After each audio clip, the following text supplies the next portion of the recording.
العلم هو النور الهادي والمفتاح لكل الخير من يرد الله به خيرا.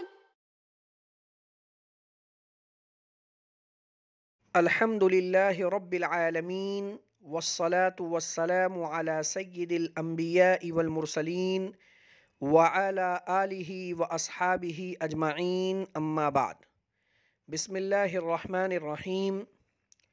ولا يجوز التصرف في رأس المال ولا في المسلم فيه قبل القبض، اور رأس المال میں تصرف جائز نہیں ہے اور نہ مسلم فیہ یعنی مبی میں تصرف جائز ہے قبضے سے پہلے. ولا يجوز الشرکۃ ولا التولیۃ فی المسلم فیہ قبل قبضہ،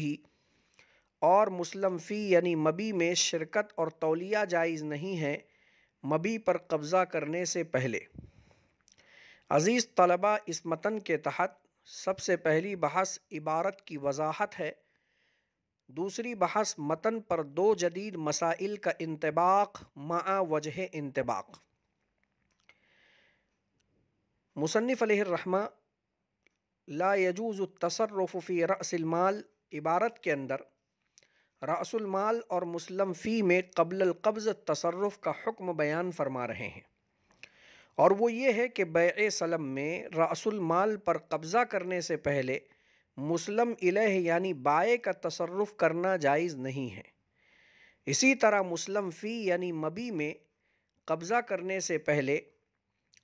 رب السلم یعنی مشتری کے لیے تصرف کرنا جائز نہیں ہے. اور چونکہ شرکت اور تولیہ بھی ایک قسم کا تصرف ہے، اس لیے وہ بھی جائز نہیں ہے. عدم جواز کی وجہ یہ ہے کہ قبضے سے پہلے ملکیت حاصل نہیں ہوتی ہے، اور چونکہ ملک غیر میں تصرف درست نہیں ہے، اسی وجہ سے رأس المال اور مسلم فیہ میں جب تک قبضہ نہ ہو جائے ملکیت ثابت نہیں ہوگی، اور ملکیت کے عدم ثبوت کے ساتھ میں تصرف کرنا یہ جائز نہیں ہے.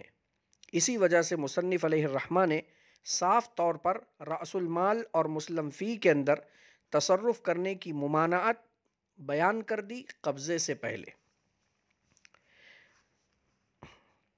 مسلم فی کے حاصل ہونے سے پہلے اس کے شیئرز بنا کر فروخت کرنا.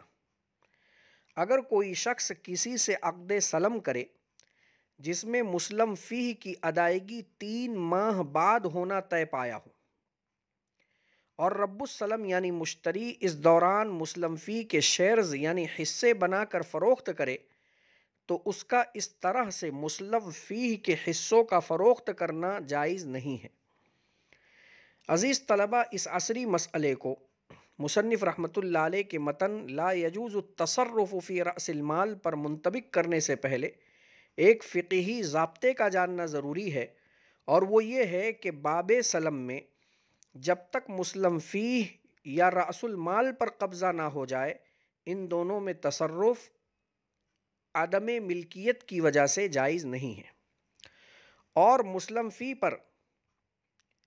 قبضہ کیے بغیر رب السلم کا اس کے شیئرز بنا کر فروخت کرنا یہ بھی جائز نہیں ہوگا، کیونکہ ضابطہ ہے کہ جب تک رب السلم کا مسلم فی پر قبضہ نہ ہو جائے اس وقت تک اس کا فروخت کرنا جائز نہیں ہے. اس وجہ سے رب السلم مشتری اگر مسلم فی کے شیئرز بنا کر فروخت کر رہا ہے تو یہ شرعاً جائز نہیں ہوگا. عزیز طلبہ، عقد سلم کی طرح ایک عقد استثناء ہے، لہٰذا اس مشابہت کو مد نظر رکھتے ہوئے عقد استثناء کی صورت کو لے کر ایک جدید مسئلہ یہاں ذکر کیا جا رہا ہے کہ عقد استثناء کی شکل میں مکان، فلیٹ وغیرہ کا معاملہ کرنا. آج کل بلڈنگ کے تعمیر ہونے سے پہلے ہی اس کے فلیٹوں کی خرید و فروخت شروع ہو جاتی ہے، جس میں فلیٹ وغیرہ کا نقشہ، نمونہ، سائز، لوکیشن سب کچھ دکھا کر آرڈر لیا جاتا ہے. پھر بلڈنگ کے تعمیر کے بعد وعدے کے مطابق لین دین عمل میں آ جاتی ہے. شرعاً اس طرح کا معاملہ جائز و درست ہے. عزیز طلبہ، عقد استثناء کو عقد سلم پر منطبق کرنے سے پہلے ایک قاعدے کا جاننا ضروری ہے تاکہ انطباق آسان ہو جائے، اور وہ یہ ہے کہ حاجت ضرورت کا درجہ اختیار کر لیتی ہے، خواہ وہ عام ہو یا خاص ہو۔ اگر شریعت کے عمومی ضابطے کو دیکھا جائے تو بیع سلم اور عقد استثناء جائز نہیں ہوں گے، کیونکہ ان دونوں میں مبی معدوم ہوتی ہے اور معدوم کی بیع شرعاً درست نہیں ہے، مگر مفلسوں کی حاجت روائی کے پیش نظر ان دونوں کو ضرورتاً جائز قرار دیا گیا، کیونکہ قاعدہ ہے کہ حاجت ضرورت کا درجہ اختیار کر لیتی ہے، لہٰذا جیسے عقد سلم کی مشروعیت حاجات ناس کی وجہ سے ہے، ایسے ہی استثناء میں بھی لوگوں کی حاجت ہے، اس لیے عقد استثناء بھی جائز ہوگا۔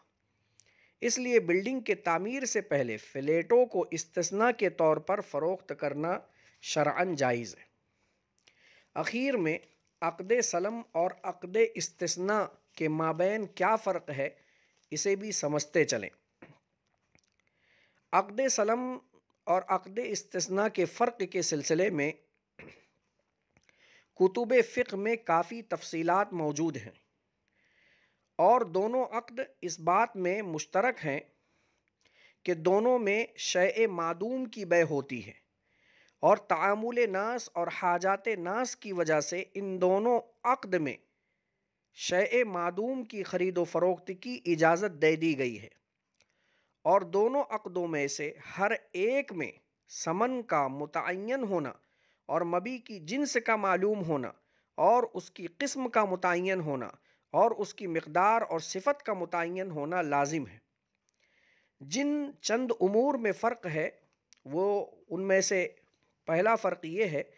کہ عقد سلم میں رأس المال یعنی ثمن اور قیمت کا مکمل طور پر نقد ادا کرنا لازم ہو جاتا ہے، اور مجلس عقد میں مسلم الیہ بائع کا ثمن پر قبضہ کرنا بھی لازم ہو جاتا ہے۔ اس کے برخلاف عقد استثناء میں ثمن اور قیمت کا پیشگی ادا کرنا لازم نہیں ہوتا، جانبین کی رضامندی سے جیسا طے ہو جائے ویسا ہی عمل کرنا جائز ہے، چاہے ساری قیمت پیشگی ادا کر دے یا کچھ پیشگی ادا کر دے باقی بعد میں ادا کرے، یا کچھ بھی ادا نہ کرے بلکہ مبی کی اصولی کے وقت میں ادا کرے، ہر طرح سے عقد استثناء میں جائز ہے۔ دوسرا فرق یہ ہے کہ عقد استثناء میں خیار شرط کا ثبوت نہیں، عقد سلم میں خیار شرط کا ثبوت نہیں ہوتا ہے، بلکہ جیسے ہی عقد سلم کا انعقاد ہوتا ہے، انعقاد عقد کے وقت سے عقد سلم لازم ہو جاتا ہے، اس میں کسی کو خیار نہیں ہوتا، برخلاف عقد استثناء کے وہ غیر لازم ہوتا ہے، اس میں عقد کے بعد سامان کی تیاری شروع ہونے سے پہلے منسوخ کیا جا سکتا ہے۔ تیسرا فرق، عقد سلم میں مسلم فی یعنی مبی کی جنس کا بازار کے اندر ہر زمانے میں موجود ہونا لازم ہے، اور عقد استثناء میں شیء مصنوع کی قسم کی اشیاء کا بازار میں ہر وقت موجود ہونا لازم نہیں ہے۔